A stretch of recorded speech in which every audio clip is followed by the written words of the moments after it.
Сегодня свой профессиональный праздник отмечают работники уголовно-исполнительной системы Минюста России. Службе исполняется 145 лет. Праздничное мероприятие, посвященное юбилейной дате, в эти минуты проходит во Дворце культуры Сунжи. На прямой связи с нами Амина Зязикова. Амина, расскажи нам подробности.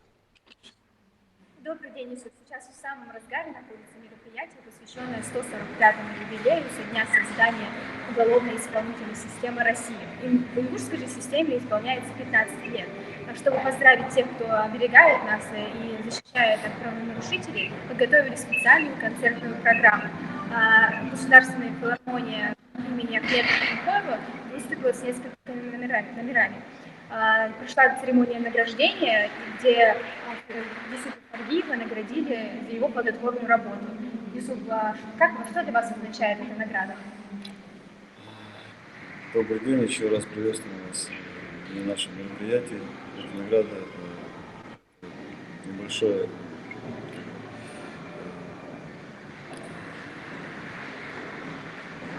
моих скромных заслуг уголовно-исполнительной системы Российской Федерации. Он берет свое начало с 1979 года, и сегодня исполняется 145 лет Федеральной службы исполнения наказаний. За все это время Федеральная служба исполнения наказаний переходила из одного в другое ведомство, и на сегодняшний день существует отдельное ведомство при Министерстве юстиции Российской Федерации.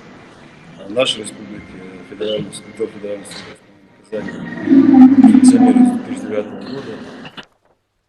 И пользуясь случаем поздравить наших коллег и товарищей с 45-летием уголовно-исполнительной системы, пожелать им здоровья, счастья и успехов.